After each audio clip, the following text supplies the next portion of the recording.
Ngayon, ito po, basahin ko po muna itong message na ito. Pinadala po naman sa messenger ng ating mga kaibigan. Ito po ang mababasa natin. Paki-check na lang itong full video ng AD 41st anniversary na naka-upload sa YouTube. Meron dyan pinakita yung clips ng RJTV 29 days pa na hindi pinakita yung mga Willie Santiago videos. At mapapansin din na sa haba ng video presentation at testimony ng mga KNP ay wala talagang bakas ni Ulysses. Ito pala ay follow-up na message ng ating mga kaibigan. Binabanggit po nila doon daw po sa naging presentation ng anniversary ay may mga pinakitang clips ng RJTV 29. Kasama pa ako doon kasi RJTV 29 kasama po ako dyan dahil nung araw doon po kami nagbo-broadcast sa may sa may Robinson's Galleria sa ilalim, ground floor. Doon po ang studio ng RJTV 29 nung araw. Pero hindi daw po pinakita yung mga Willie Santiago videos. Siyempre, matik na po yun, matik na hindi sila papayag na ako po'y mapanood at makilala pa noong mga bagong miyembro. Yan naman po talaga ginawa nila noong ako ay umalis dyan sa grupo na yan. Lahat ng aking mga videos, yung boses ko pinalitan, tapos yung aking mukha binablurred sa videos. Ayan ang ginawa po sa akin. Tapos, ang napasin naman nila ngayon, pinagsalita yung mga KNP. May testimony mga KNP. Sa mahabang video, wala yung kay Ulysses. Si Ulysses po, yung private nurse ni Brad Ely. Yun po yung nakikita sa mga litrato na kasama ni Brad Ely. May kasama pa nga silang Little John, batang lalaki. May mga litrato sila ni Brad Ely na dikit sila, sobrang close na close. Hello. Tapos nung birthday concert ni Brad Ely, itong Ulysses nga ang nagmamani obra sa mga miyembro na para sila makaawit, makabati kay Brad Ely, magbibigay sila ng pera kay Brad Ely para sa birthday. Nandiyan naman yung videos Yung Ulysses, baka hindi nyo kilala, may videos naman doon sa birthday concert na yon na yung Ulysses ang nagmamani obra, nagpapapasok ng pera para yung mga miyembro na gustong bumati ng happy birthday, maghandog ng awit para kay Brad Ely, kailangan may pera na ibibigay. Ngayon, parang wala na siyang nasabi at hindi na siya kinunan ng testimony ukol sa mga experience niya kasama si Ingkong. Binabalita sa atin na kumbaga, wala pong naging partisipasyon sa anibersaryo ng programa itong si Ulysses. Bagamat nakasama nga po siya ni Ingkong sa Brazil, may mga nagsasabi na dapat mas mahabang oras ang ginugol para interviewin si Ulysses. Kasi mas intimate ang naging relasyon nila ni Ingkong kumpara sa mga KNP na in-interview. Kaya mas marami siyang ma-share na karanasan lalo na sa mga last days ng buhay ni Ingkong. Dahil hindi siya humiwalay kay Ingkong hanggang kamatayan. Kaya sana pakitalaki na lang ito sa programa ninyo para maipaliwanag sa madla. Ayan, binasa ko na po yung inyong message na yan sa mga kaibigan natin. Dito kasi, ibinabalita sa atin na maraming mga pinagsalita, maraming in-interview, bakit wala si Ulysses? Bakit si Ulysses na private nurse ni Brad Ely at mas intimate ang naging relasyon ni Ulysses kay Ingkong. Pag sinabing intimate, ano yan close na close. Malapit na malapit. At doon nga sa mga larawan, sa mga videos, makikita naman talagang malapit. Itong si Ulysses. Dahil nga private nurse Doon nga sa huling video ni Brad Ellie na napanood ko yung kumanta siya ng My Way. Napanood niyo po ba yung video ni Brad Ellie na umawit siya ng My Way? Kaya sabi ho nung mga tao, talaga ikang totoo yung sumpa nung awit ng My Way. Namamatay ika ang umaawit ng My Way. Nung bata pa po ako nadinig ko na yun na hindi ika dapat kinakanta yung My Way na yan kasi marami ng buhay na nasawi dahil kinanta yung My Way. Nung ako po'y bata pa, hindi ko masyadong maintindihan.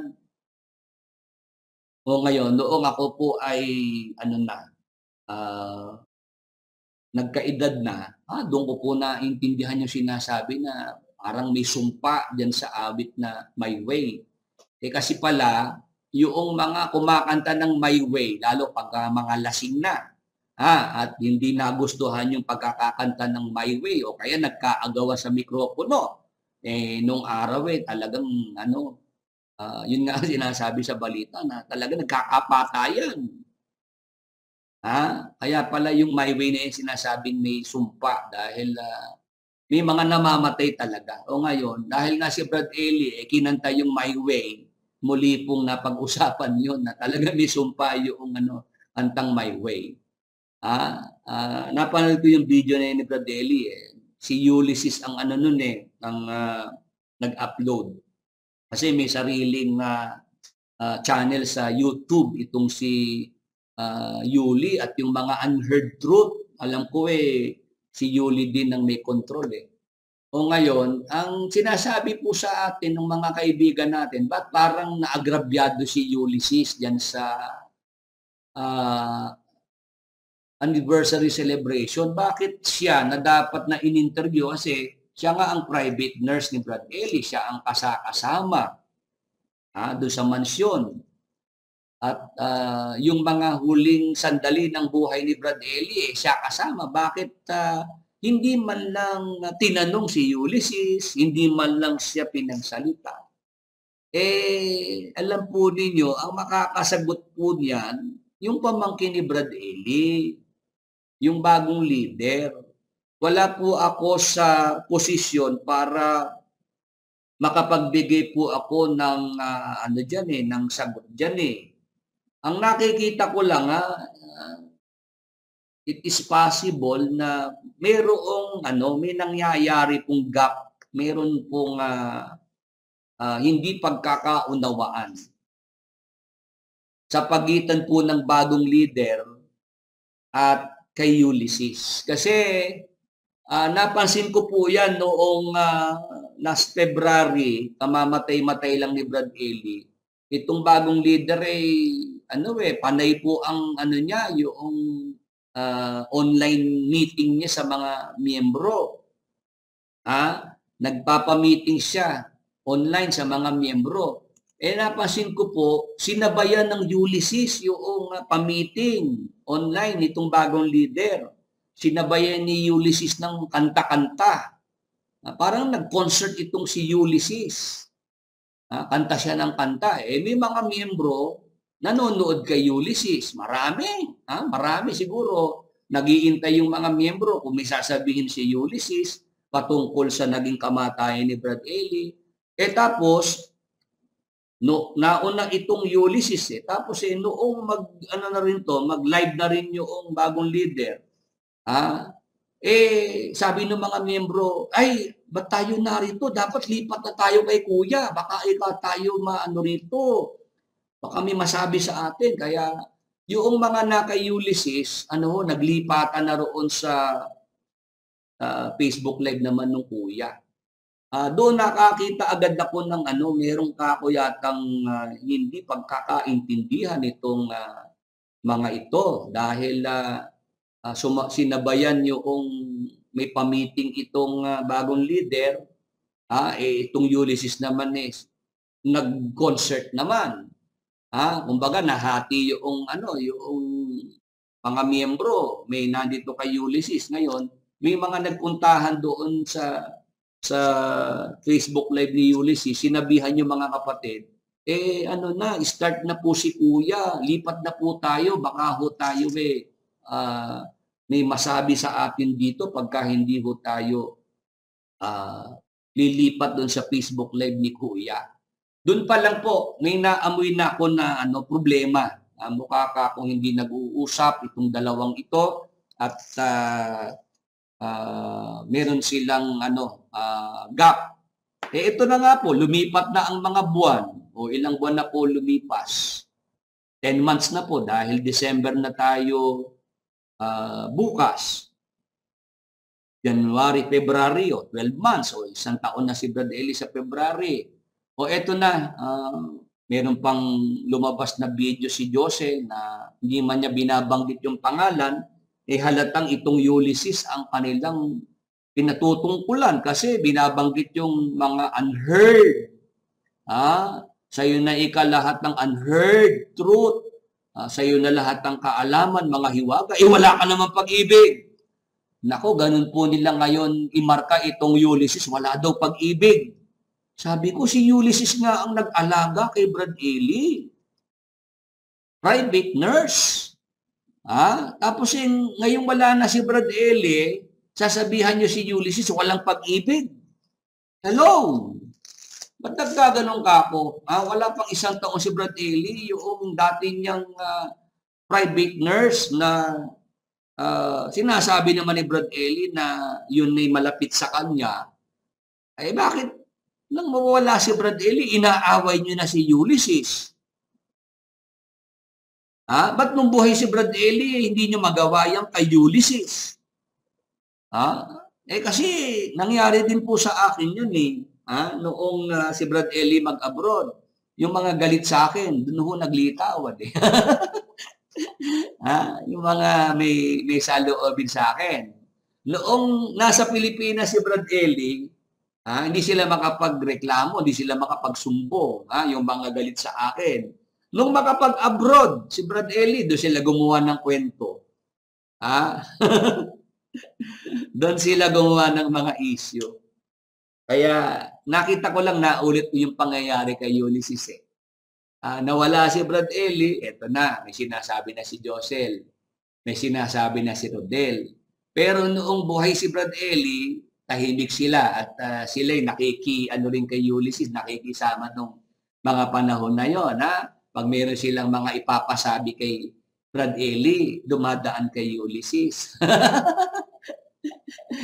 Tapos pag si Ulysses mayroong mga project din na naisip, kagaya ng Omega Bible na yan. Alam ko, kay Ulysses yan Yung chat sauce na yan, yung sausawan ng bayan.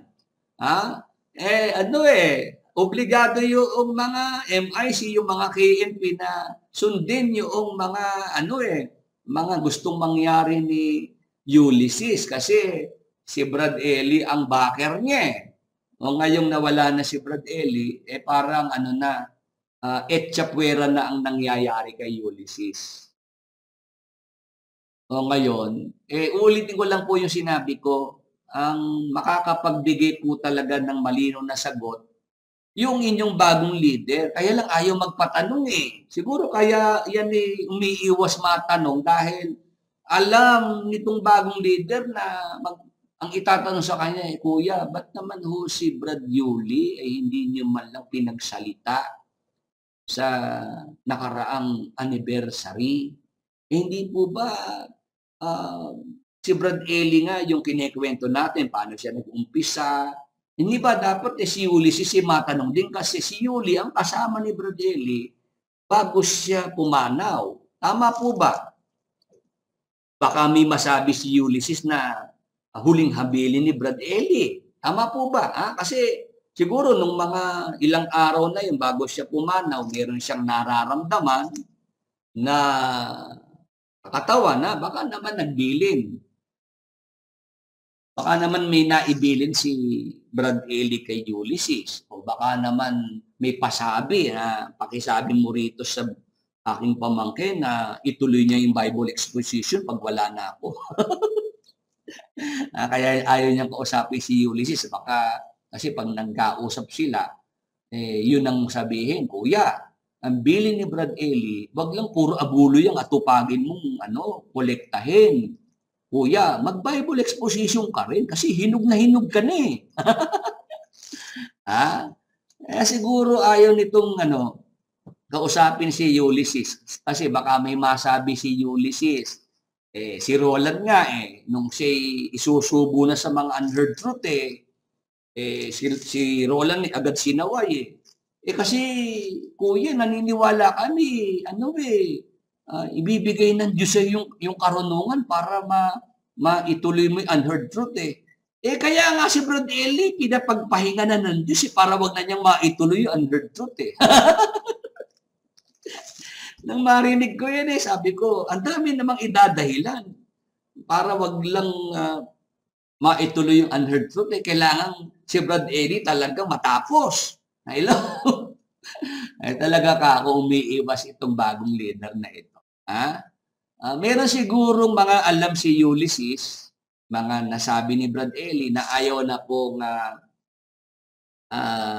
malaman itong bagong leader kasi baka siya maoblige. Ang bili ni Brad Eli, dahil ikaw ang aking Timoteo, ako ang Pablo, yung Timoteo ng Biblia, nakangaaral yun mag-isa. Kaya nga yung maraming umasa, yung kuya daw nila ang Timoteo at si Brad Eli ang Apostol Pablo. O nasa na kayo ngayon? Yung mga maiingay dyan nung araw.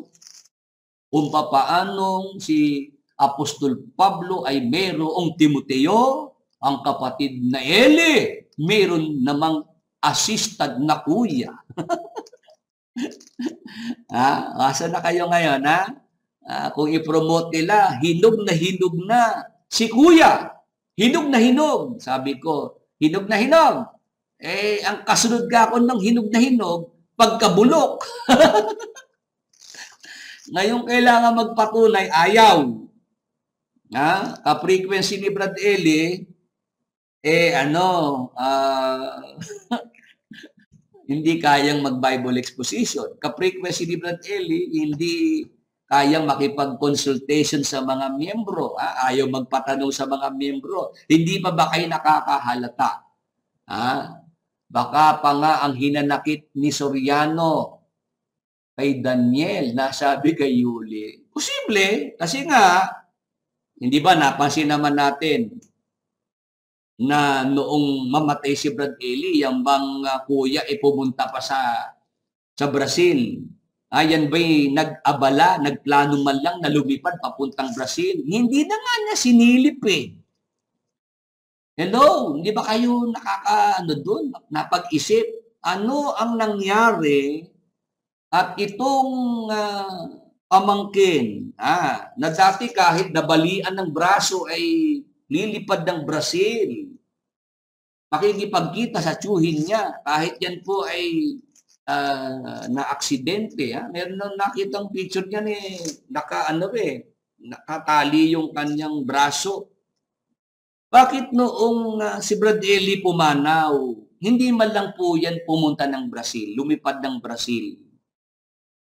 There is something wrong. Baka mayroong mga sikretong nabulgar. Baka may nalaman naman itong kuya na yung palang Brazil, yung palang mansyon doon, yung palang mga lupain sa Brazil, yung mga properties doon. Ang tagapagmana pala si Ulysses. Siya pala ang legal na tagapagmana dahil may dokumentong magpapatunay kung ano ba ang relasyon talaga ni Ulysses kay Brad Eli. Baka hindi hanggang sa pagiging private nurse lang. Hello? Yun ang sinasabi natin Posibleng may mga nadiskubre ang isa't isa. Posibleng si Ulysses din, may nalaman din, natuklasan din dito sa bagong leader. O kaya itong dalawang ito, na dapat sana ay nag-usap para man lang doon sa pagsasaayos noong sabi nga noong mga nasa social media, ano ba ginawa nyo kay Mr. Soriano noong nabubuhay siya, nabalot ng kontrobersiya ang buhay ni Brad Eli. May mga aligasyon dahil may kasong sinampa kay Brad Eli, rape case sa kapwa lalaki. Hanggang kamatayan ba naman nababalot pa rin ang kontrobersiya. Ginawa niyo pa rin misteryoso ang kamatayan ni Brother Eli. Meron po akong nabasang ganun sa social media na may punto naman. Bakit nitong nakaraang linggo, sabi ko na nga ba, yung anibersaryo ng programa, ang bida hindi si Jesus Christ. Ang bida si Brad Eli. Si Brad Eli ang kanilang pinopromote, si Brad Eli ang kanilang pinapupurihan, yung humble beginnings ni Brad Eli, o yung mga ginawa ni Brad Eli na sakripisyo. Sabi ko, yung sakripisyo ng Panginoong Hesukristo ang bigyan natin ng emphasis. Yung sakripisyo ng Panginoong Hesukristo, yung pag-aalay ng kanyang sariling buhay sa krus para mapatawad lahat ng ating mga kasalanan, para mapagaling lahat ng sakit karamdaman natin. Dapat yun ang binibigyan ng emphasis. Ang itaas ay si Jesus Christ. Panginoong Jesus, minamahal kita, tunay na Diyos, pag-ibig mo'y kahanga-hanga. Itataas kita, itataas kita sa buhay ko, sa puso ko. Itataas kita. Dapat si Jesus Christ ang itinataas nawalan ako ng gana noong panoorin ko po yung link ng video kasi yun ang inaasahan ko. Brad Eli na naman ng mga fanatics. Yung mga video ni Brad Eli, yun pa rin ang ginagamit sa doktrina. Ang dami ng maling nando sa doktrina, sa video na si Brad Eli linggo-linggungan itinatama, yung pasalamat. Nakamatayan ni Brad Eli yung mga maling turo na ang sabi niya, minana niya kay Nicolas Perez. Kaya nga nung araw si Brad Eli, ang lakas maghamon ng papuputol ako ng leeg, papuputol ako ng lalamunan, pag napamalian ang aking mga turo, pag napamalian kahit isa. Yan ang hamon ni Brad Eli. Nung tutulan ko, noong na-expose ko po na may mga mali siyang turo, sabi ni Brad Eli, ba't ba ako na lang ng ako ang pinupuna mo? Sabi ko ni Brad Eli, kung talagang para ka sa katotohanan, mas maraming mali sa Katoliko. Nung bandang huli, si Brad Eli nagsusumbong sa mga miyembro bulag palagong taga-akay, pabayaan mo na ako. Sabi ni Brad Eli, sabi ika ng Panginoon pabayaan nyo sila bulag na taga-akay. Pabayaan mo ako kung bulag ako. Mind your own business, scratch your own galis, sabi ni Brad Eli. Sabi ko, indirectly, umamin si Brad Eli na talagang marami siyang maling turo Sabi niya, mas maraming mali ang Katoliko. Bakit hindi mo pinupuna ang mga Katoliko? Saka kung talagang ako'y bulag na taga-akay, babayaan mo ako. Sabi ni Brad Eli. Yan ba ngayon ang nangyayari sa inyo? Yung mga video si Brad Eli pang doktrina, ginagamit pa rin ng bagong leader. Sabi niya, hindi niya papangahasan ng unheard truth. Ang itutuloy niya, heard truth. Pag sinabing heard truth, yan po yung mga Bible exposition, yung mga sa doktrina. Bakit ayaw pa rin mag-Bible exposition? Heard truth yon. Bakit ayaw mag-doktrina? Heard truth yon. Isa lang ang ibig sabihin. School bukol talaga sa Biblia. Inutil sa Biblia. Walang silbi yung inyong bagong leader. Pasensya na po. Yan talaga ang katotohanan. Hindi niya kasi kayang patunayan yung build-ups ng mga ministro, ng mga KNP na si ka-frequency ni Brad Eli, ka-synchronize ni Brad Eli, hindi nag-uusap, yung paliwanag sa talata, alam din noong kuya.